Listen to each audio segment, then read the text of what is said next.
Eu já preparei todas as informações e estou informando ao Departamento de Estado e ao Comitê Judiciário dos Estados Unidos, do Congresso, o Jim Jordan, que vocês sabem quem é, a existência dessas células clandestinas em território americano para que isso seja investigado pelas autoridades. O que parece ter acontecido foi a contribuição, não foi uma colaboração, uma cooperação internacional, mas uma ação quase que clandestina do governo brasileiro, onde você teve policiais brasileiros, como esse delegado de Polícia Federal citado pelo André Rodrigues ao G1, monitorando indivíduos em território estrangeiro, onde ele não tem autorização para tal, para caguetar essas pessoas ao ICE, falsamente, na tentativa de dar um migué para fugir dos mecanismos convencionais e formais de cooperação entre os países. Isso é muito grave. A polícia do Lula está agindo de forma clandestina para monitorar indivíduos em um país estrangeiro e fazerem denúncias, mesmo que falsas, a órgãos de imigração para ver se eles deportam o sujeito sem precisar passar pelos ritos formais do processo de extradição. Quem está dizendo isso? Paulo Figueiredo? Não. Quem está dizendo isso foi a BBC. Vejam o que diz a rede britânica.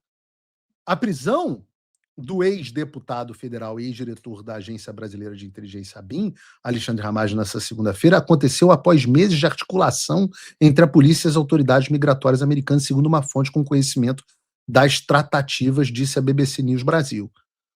A estratégia, segundo essa fonte, presta atenção, foi aproveitar o suposto status irregular do Ramagem nos Estados Unidos para que ele fosse preso e enviado ao Brasil para cumprir sua pena por crimes relacionados aos atos do 8 de janeiro de 2023. Diz a BBC, tá? A BBC está dizendo isso, não é o Paulo. Este atalho, eles traduzem atalho, eu chamo de migué, você pode chamar de jeitinho, a BBC chama de atalho. Este atalho para ter Ramagem de volta ao Brasil, segundo essa fonte, foi uma forma de contornar a demora na avaliação do pedido de extradição já feito pelo Brasil contra Ramagem e sua possível rejeição.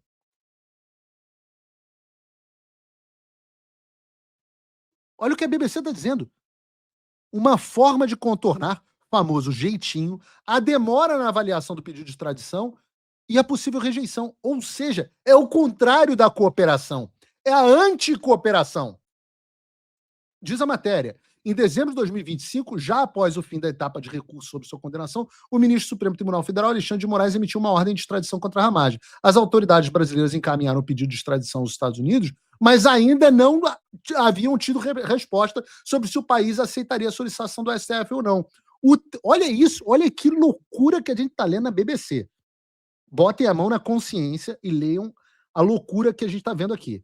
O temor entre investigadores e autoridades brasileiras é de que o pedido de extradição de Ramagem tivesse o mesmo destino que pedidos feitos anteriormente contra os blogueiros Alan dos Santos e Oswaldo Eustáquio.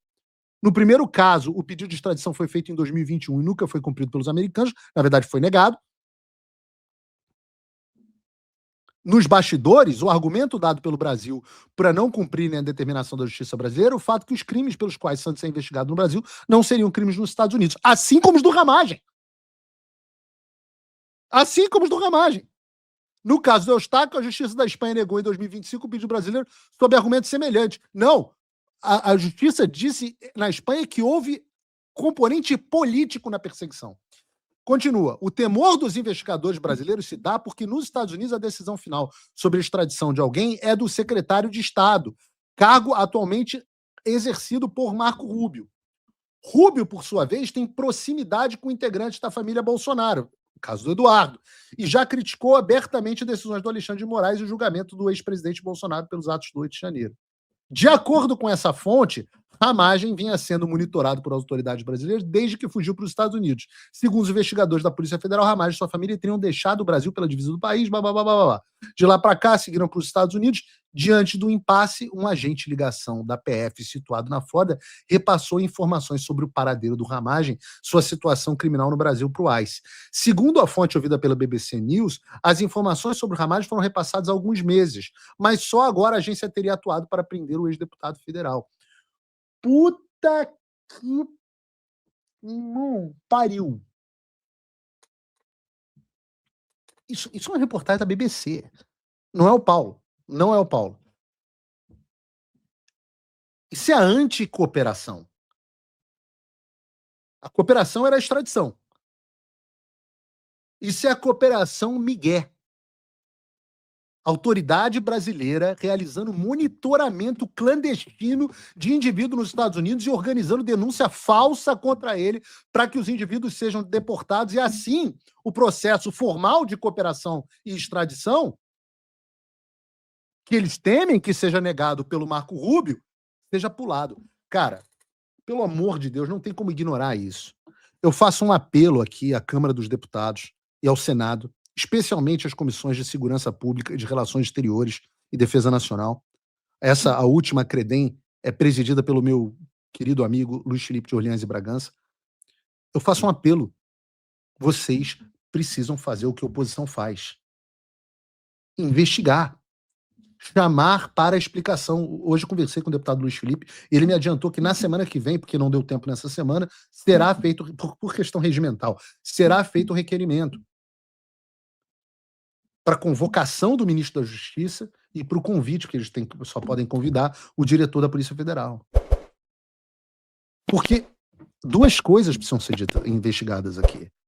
Primeiro, por que a Polícia Federal e seu diretor-geral mentiram ao dizer que a detenção do Ramagem tinha sido feita através de uma ação conjunta de cooperação entre o Brasil e os Estados Unidos no combate ao crime organizado, quando os documentos da detenção mostram que ele foi detido por questões migratórias pela polícia americana, então caracterizada a mentira da polícia brasileira.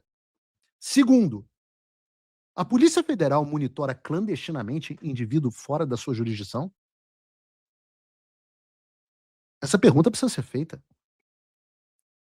Papel de oficial de ligação não é monitorar clandestinamente ninguém. Se quer fazer investigações nos Estados Unidos. Oficial de ligação faz a ligação, ou seja, promove o intercâmbio burocrático entre os dois países. Sabe o que me parece aqui? O deputado Luiz Felipe conhece esse caso. Me parece que a Polícia Federal brasileira está seguindo o modelo chinês. O Partido Comunista Chinês tem delegacias clandestinas no exterior, várias foram descobertas aqui nos Estados Unidos, para perseguir os opositores políticos. Então o sujeito é perseguido na China, ele foge, vem para os Estados Unidos, e os chineses montam uma delegacia clandestina para perseguir os adversários políticos aqui. Isso tem nome. Repressão transnacional. É um assunto que o Congresso dos Estados Unidos está discutindo há 3 anos. O Congresso do Brasil precisa cobrar explicações do Poder Executivo sobre isso. Chamem o Andrei para explicar. Eu digo o seguinte, eu tenho certeza que eu vou ter autorização da família Ramagem para fazer isso. Eu compartilho com a comissão os documentos de detenção do Ramagem e provo que a detenção dele teve caráter apenas imigratório. Não tem cooperação internacional contra crime organizado. Agora, deixa eu explicar uma coisa para vocês. Força policial, ela só é força policial dentro da sua jurisdição, porque ela representa o Estado. Então, dentro da sua jurisdição, ela representa o Estado, que teria um monopólio da força, e por isso ela é legítima, debaixo da lei e da jurisdição do país no qual ela está. Um policial brasileiro que chega aos Estados Unidos, ele não é um policial. Ele era um policial no Brasil. Aquele é um cidadão comum. Aquele é um sujeito, é um cara. Como se chama? Uma vez estabelecidos que não são policiais, se alguém está tirando fotografia, perseguindo e monitorando um indivíduo fora da sua jurisdição, como é que se chama isso? Ora, essas pessoas deviam ser presas. Uma solicitação que eu farei ao Departamento de Estado é que cancele os vistos dos oficiais de ligação da Polícia Federal Brasileira na Flórida. uma vez que elas violaram, e vou fazer uma denúncia formal a esse respeito, uma vez que elas violaram a descrição do seu status. Elas não têm autorização para conduzir investigações clandestinas em território americano. Eu vou solicitar ao Departamento de Estado formalmente que cancele o visto desses indivíduos e mande-os de volta ao Brasil. Podem ter certeza que desde ontem eu já preparei todas as informações e estou informando ao Departamento de Estado e ao Comitê Judiciário dos Estados Unidos, do Congresso, o Jim Jordan, que vocês sabem quem é, a existência dessas células clandestinas em território americano para que isso seja investigado pelas autoridades. Eu digo a vocês, muito sério, não vou dizer que nada vai acontecer, eu vou informar as autoridades fazem o que elas acharem melhor, e vou pedir cancelamento do visto. Eu posso dizer a vocês o seguinte, eu conversei com muita gente entre ontem e hoje. Ontem, ninguém tinha ciência do ocorrido no governo americano. O que me faz crer que essa comunicação era feita entre agentes de baixo escalão com as autoridades brasileiras que desconheciam o componente político por trás desses casos. O que me parece até agora, e eu digo, continuo correndo atrás e tentando entender plenamente o que aconteceu, é que as pessoas com quem eu conversei não gostaram nem um pouco de ler a nota pública da Polícia Federal e ver a fala do diretor-geral dizendo, tentando se envolver em uma questão doméstica e sensível nos Estados Unidos como a questão de imigração. Felizmente, a situação do Ramagem é promissora. Ramagem não está ilegalmente nos Estados Unidos. A situação dele é legal.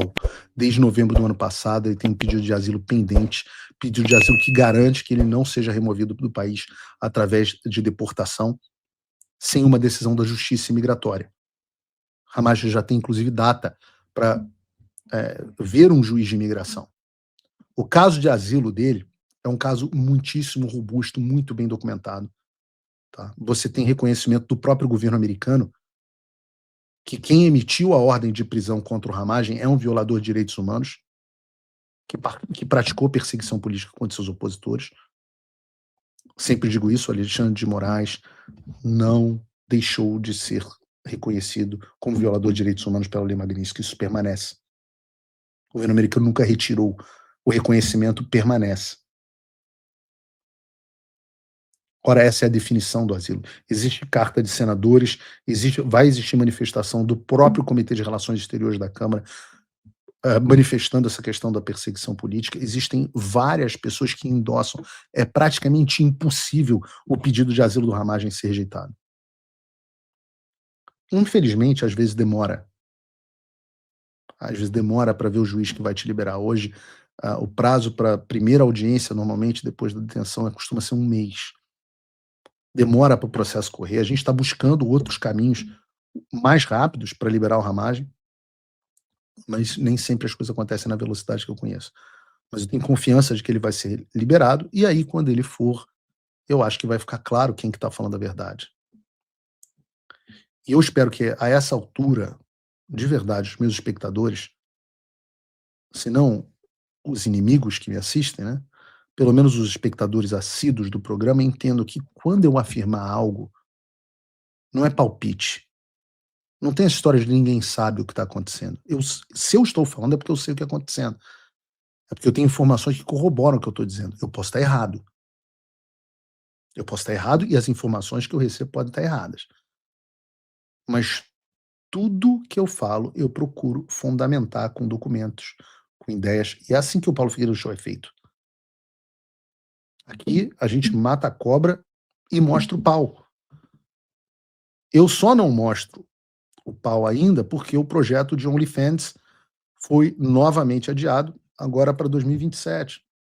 Para quem tem dúvida de como apoiar o meu trabalho, você tem 2 níveis. O apoiador, que paga menos do que um lanche do McDonald's por mês, 20 e poucos reais, e tem acesso a uma grande quantidade de conteúdo exclusivo e sustenta o canal. Mas você tem também o Patrono Gold, que além desse conteúdo, tem um grupo exclusivo comigo, de WhatsApp e com os outros patronos, reunião mensal estratégica, o meu e-mail para sugestão de pautas, é alguém que participa mais. O QR Code para os dois casos está na tela e o link na descrição. E aí você escolhe o nível, mas escolha conscientemente.